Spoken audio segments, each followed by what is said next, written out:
good day, good evening, good night, wherever you're down in from. Appreciate you down in another one of our videos. We are about to get into a new quarter, so we're going to be doing some different books. This quarter, we're going to be doing Joshua, Judges, and Ruth.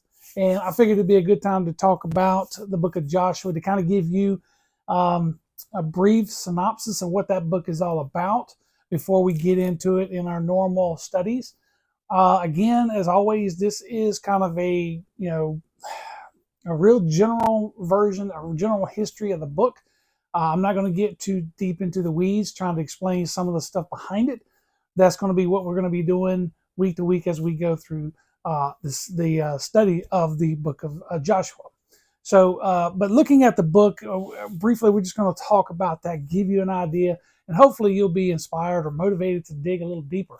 If you have any comments or suggestions or insights, you can please put them in the comments of the video. That'd be great.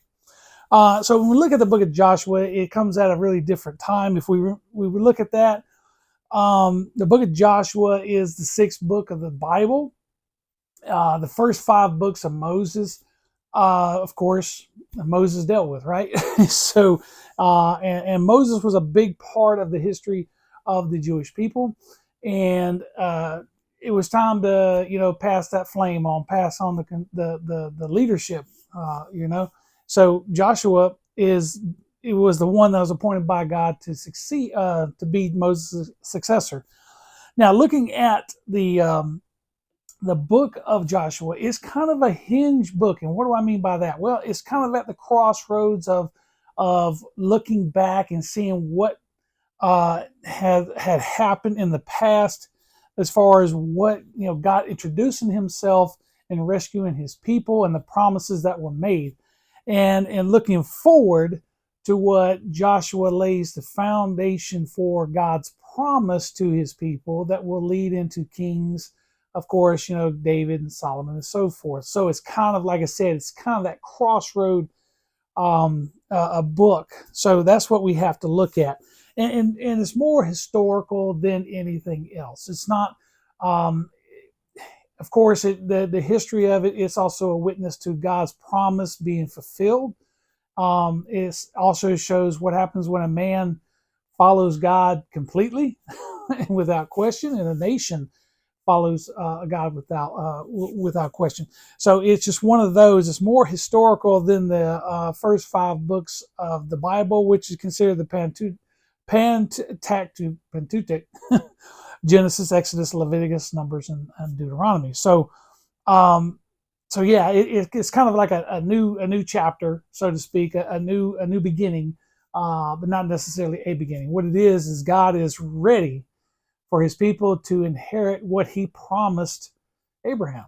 So that's where we get that. Now, looking at my notes, who wrote the book? Well, scholars are up and kind of not sure, but thing of it is, most people believe Joshua had either most of it written or he supervised the documentation and the scribes writing it down. However you want to look at it that way, Joshua had a lot to do with this book.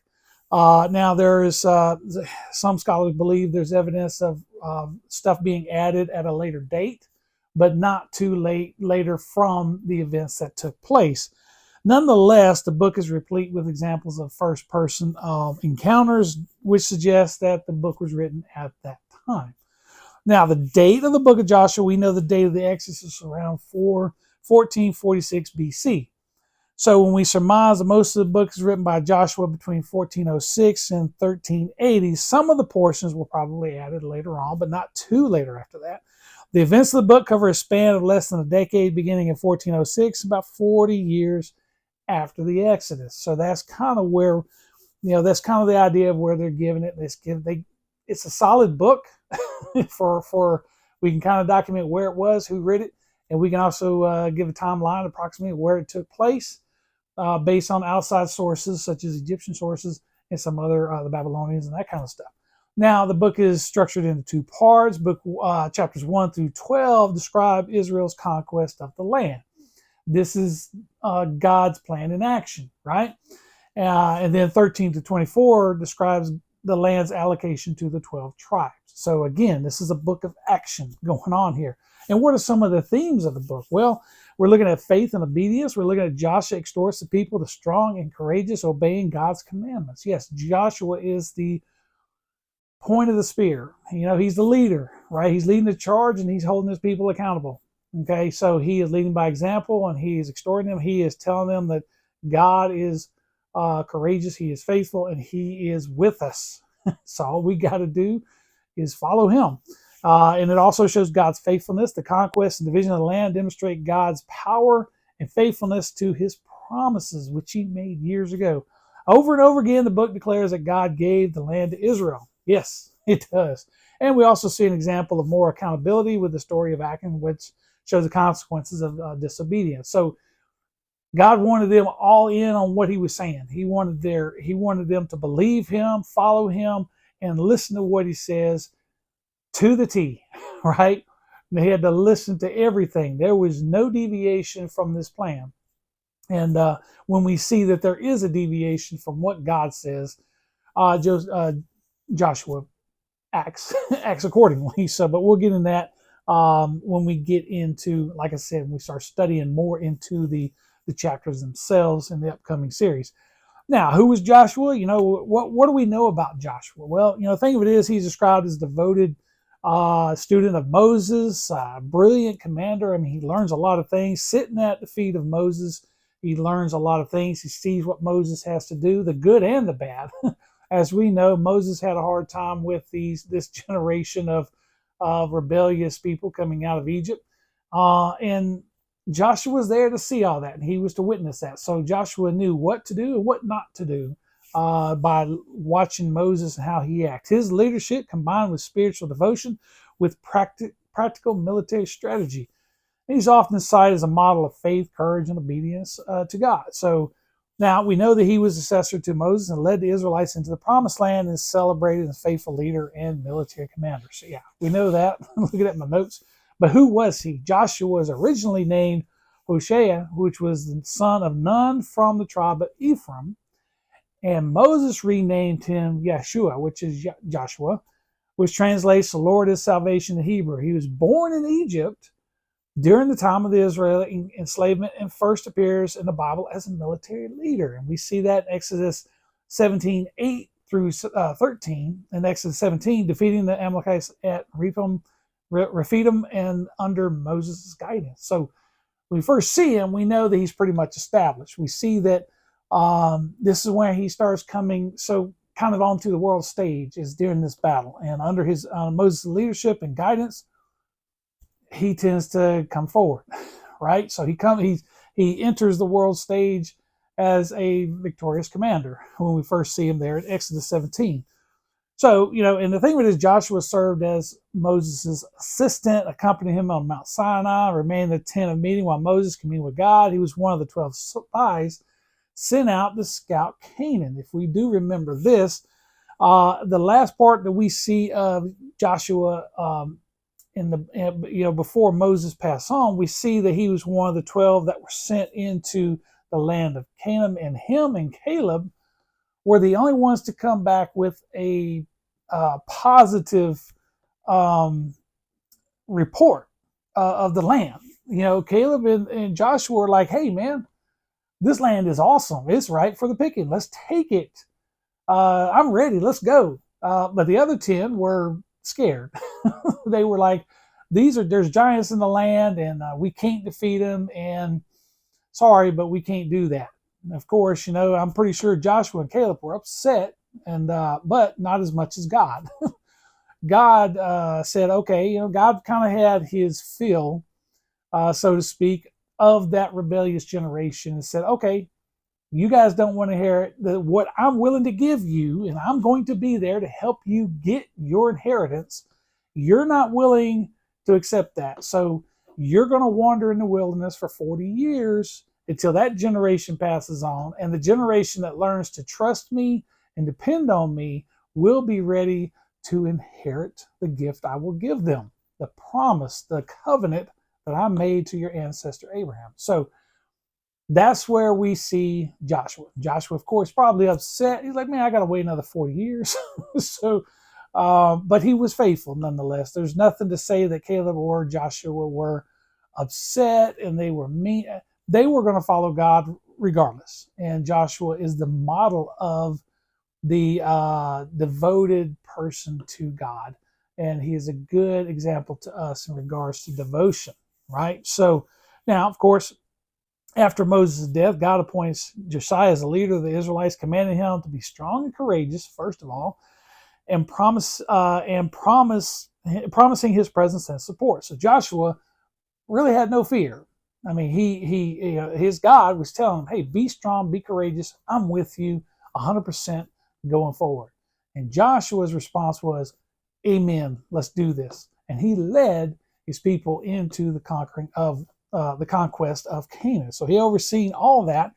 Then once the conquering was done, later on in the book of Joshua, Joshua is overseeing the allocation of land of the 12 tribes and establishing the nation of Israel. Now, he didn't get to see what the nation would look like, with David or anything like that, but he got to see the beginnings of the nation. Kind of like, when someone like George Washington, he didn't see the full effect of what the United States would eventually become, but he saw the foundation that he was setting down, and it was brilliant. It was great. Now, according to the biblical chronology, he led the Israelites for 28 years, and he died at the age of 110. We see that in Joshua 24:29. So his story is recorded primarily in the book of Joshua, but he's also mentioned in Exodus. He's mentioned in Numbers and Deuteronomy. So he's in and out there in the early days, but after his book of Joshua, he's pretty much dead. He's done.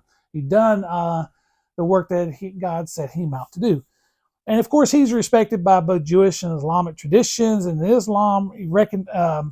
Islam, recognize him as Yusuf bin Nun, a faithful attendant to Moses.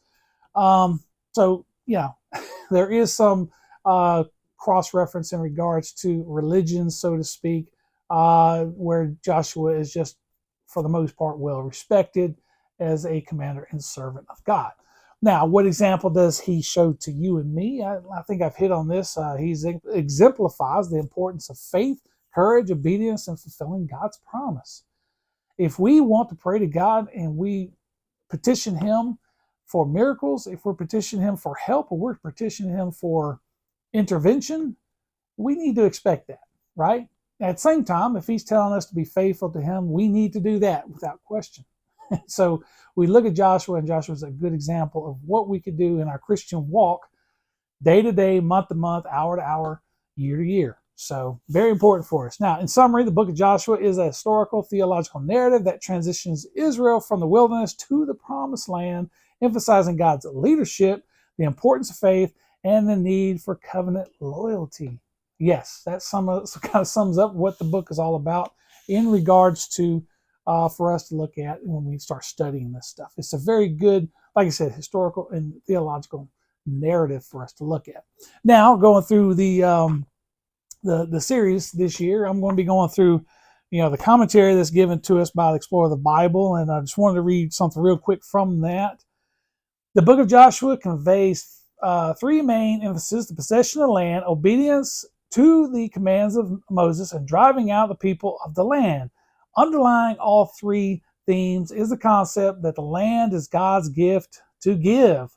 Over and over again, the book declares God gave the land to Israel. Yes, that is true. We don't lose sight of that, and neither does Joshua. Now, I'm also going to be looking at Holman. As you know, Holman's a good set that I really enjoy. Just to throw out a few words here, page after page depicts the faithfulness of God in fulfilling the promise he made to Abraham and renewing his promise to those who left Egypt under Moses. The deliverance and promise themes appear in the first part and is summarized again in chapter 23. Yeah, so again, the book is replete with what God is doing. He is fulfilling his promise he gave to Abraham, and he's doing that. He does not leave Joshua's side. He does not lead the people of Israel astray. He doesn't abandon them. He sticks with them, even after the point of some disobedience by Achan. So Atkins pays for it with his family, and they move on. They continue on. But the bottom line is the covenant, we're seeing it being fulfilled. We're seeing the promises kept by God. And I think that's very important to us as well. God's not in the business of making promises and then breaking them. He is the only one capable of keeping a promise, even when we break the promises to ourselves or to Him. So it's God's loving grace and mercy and His justice that really keeps all this going, does it not? And He is wonderfully faithful even when we are not. So anyway, so we're going to be getting into Joshua first for I think the first 6 or 7 lessons. And then, of course, we'll get into Judges, and then we'll follow that up with Ruth for this quarter. And I look forward to digging into those with you and going from there. Okay? If you have any questions or comments, leave them below the video or subscribe to the channel.